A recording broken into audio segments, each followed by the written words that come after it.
Welcome, Baccarat Nation fans. During this strategy session experiment, we have been examining the question, does bet selection matter? Bet selection refers to which side you're going to place your bet, the banker or player. For this experiment, we have been ignoring the tie and side bets and selecting banker only. For the betting progression, meaning how much money you bet, we've been using a positive betting progression. A positive betting progression means to increase your bets after each win until you reach your goal, versus a negative betting progression, which is you increase your betting units after each loss. I find that the negative betting progression carries more risk with it because you're chasing your losses and depleting your bankroll, versus a positive betting progression where if you're having a profitable night, you are betting with the casino's money. So I like to increase the bets when I'm profitable and betting with the casino's money versus betting from money from my bankroll, thus not depleting my bankroll chasing losses if you're in a losing streak. The Excel sheet that you see on the screen right now is something that I had programmed that's going to simulate the strategy I was using.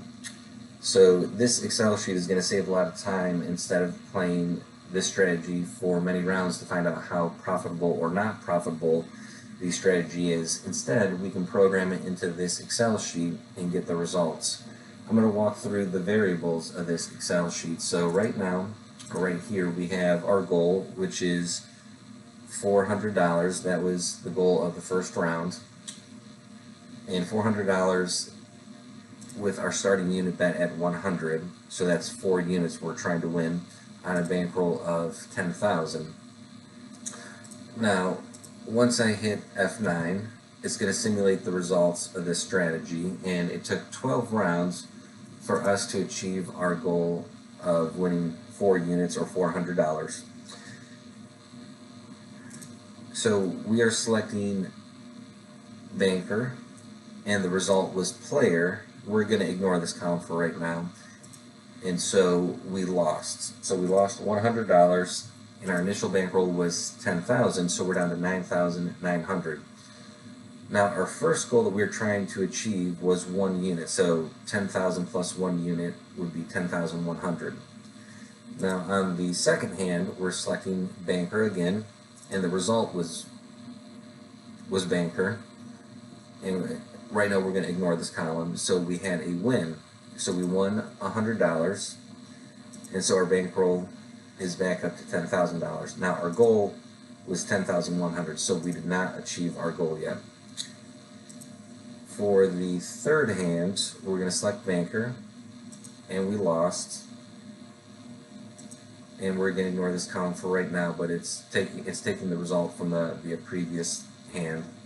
And this is just to help with some of the programming in the Excel sheet. We lost $100, so we're down to 9,900. We did not achieve our goal of 10,100. For the fourth hand, we're going to bet banker. It was a tie, which essentially we're just going to ignore. And so we did not win or lose. But the Excel sheet is going to continue through this until the 12th hand, where we go on a winning streak over here. We won our goal of $400. Now I'm going to hit, so that's how the Excel sheet is laid out. Now I'm just going to hit F9, and we're going to see that on the next round, we bet banker, it was banker, and so we won 4 times in a row. Next time we won it in 7 times, 38 times, 11 times, 4 times, 18 times, 18 times, 16 times. And so if we wanted to find out how well we performed over 100 shoes or 100 rounds, we'd have to hit the F9 button 100 times. To save a little bit of time, I'm going to switch over to a second Excel sheet. So this is a Monte Carlo simulation. It's going to take the strategy that we had programmed on the previous Excel sheet, and it's going to let us run it over as many rounds or as many shoes as we want. So we're going to test this over 5,000 trials or 5,000 shoes, and we're going to set it to 75 hands per round on an 8 decks. If you're playing an 8 deck Baccarat, 75 to 80 hands is a good number to choose. If you're playing 6 decks, you may want to adjust this closer to 60 or 65.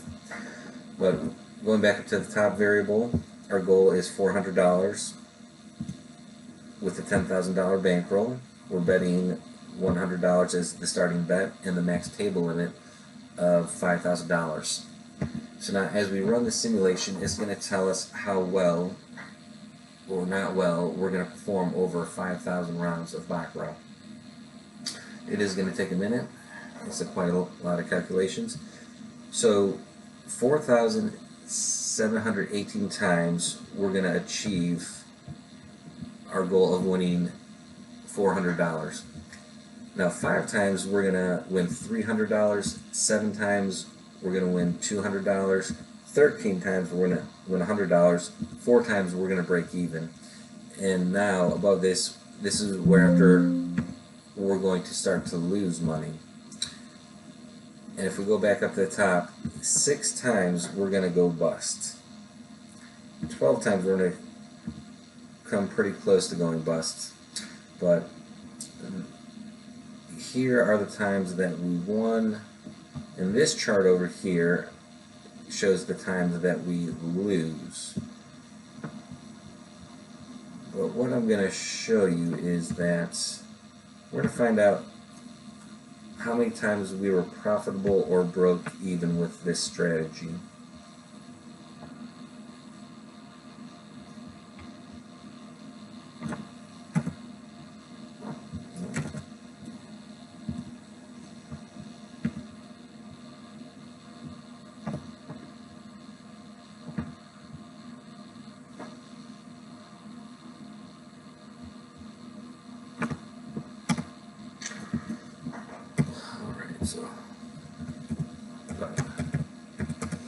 So 94.94, so close to 95% of the time we're going to break even or be profitable. So let's run this again.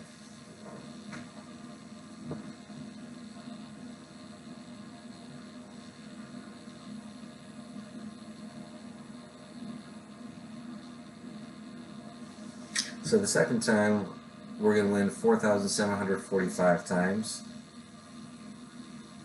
And here are the amount of times that we're going to lose. Actually, these numbers look pretty consistent to what we just had before.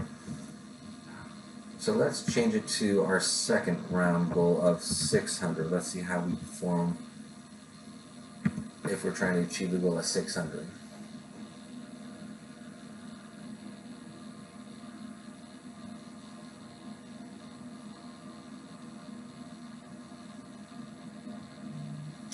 $4,505 times. We're going to win. And for the fun of it, let's see how many times we won or broke even. Which, this is so 102.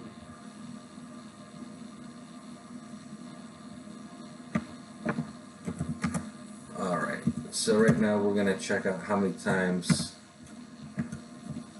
we won or broke even. 92%. So we lost about 3% going for an extra 2 units. Let's say we only had $5,000. Let's see how much. So with $10,000 at $100 starting banking, we had 100 units. Now we're dropping down to only having 500 units.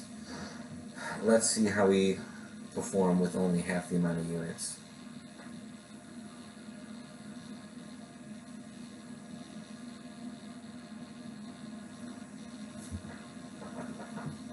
So we've busted quite a larger amount of time. We didn't have a big enough bankroll to dig out of the losing hole.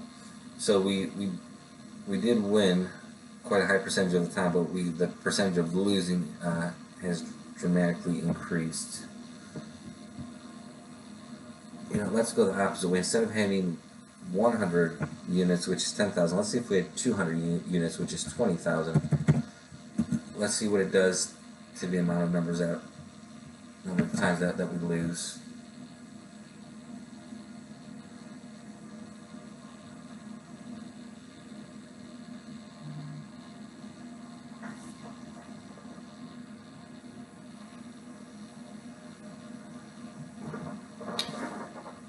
So the amount of times that we won has gone up a little bit, but the number of times that we lost, so we didn't actually bust out and go completely broke, losing the whole bankroll, but the number of times that we lost has dramatically decreased.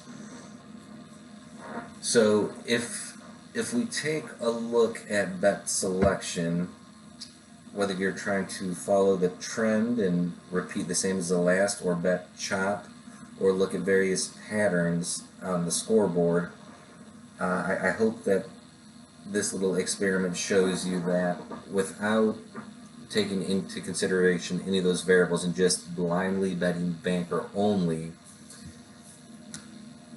the biggest difference on how much you win or lose is actually the number of units that you have in your bankroll, and not which side you choose, whether it's banker or player.